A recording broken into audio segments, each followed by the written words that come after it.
जय श्री राधे। अमृत लाभ का सुगम उपाय। इस मृत्यु के जगत में अमृत को पाने का एक ही उपाय है, जो केवल उसी की ओर देखता है, दूसरी ओर ताकता ही नहीं, वही मृत्यु के हाथ से छुटकारा पा सकता है।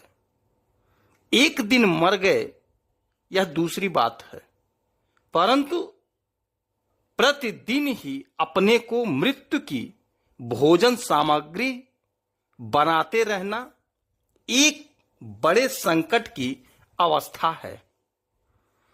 इस संसार में ऐसी कौन सी वस्तु है जो स्थिर होकर रहती है? सभी तो दौड़ रहे हैं, चटपट मृत्यु के गंभीर मुख में जाकर पड़ने के लिए। मृत्यु को रोक सके ऐसी कोई भी शक्ति हमारे पास नहीं है। केवल मात्र एक ही उपाय है जिससे हम मृत्यु को जीतकर मृत्युंजय बन सकते हैं।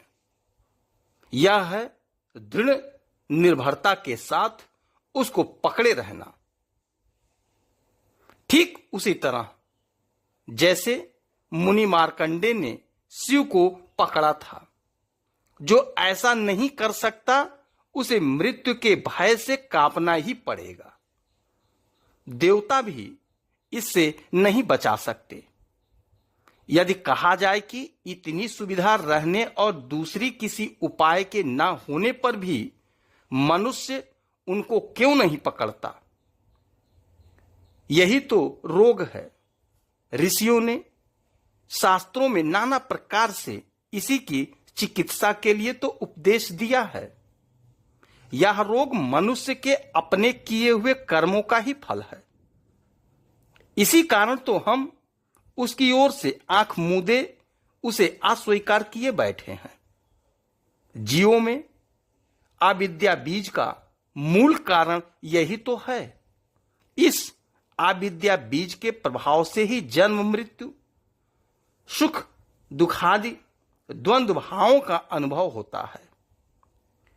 इनका जितना अधिक अनुभव होता है उतना ही हमारा मन उनसे हटा हुआ समझना चाहिए। ये भाव शक्त पत्थर की तरह इतने दृढ़ हो गए हैं कि इनके बिना रहा नहीं जाता। इसलिए तो जन्म मृत्यु सुखा दुख आदि की नाना प्रकार की विभीषिका देख देख कर केवल कांप उठते हैं। परंतु देखो इनसे बचने का कितना सहज उपाय है। एक बार मन को उनके सम्मुख कर दो, फिर देखना यह सब द्वंद्व भाव कैसे घटते चले जा रहे हैं।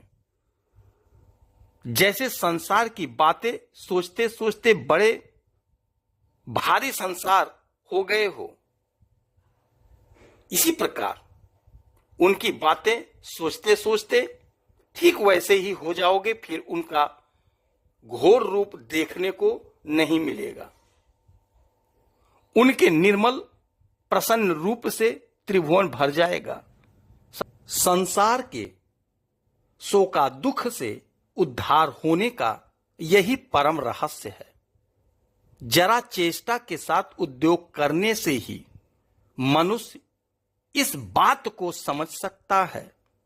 उनको छोड़कर जगत को पकड़े रहने से मनुष्य को कष्ट होगा ही। संसार को पकड़ने से मनुष्य को कष्ट होगा ही। जय श्री राधे।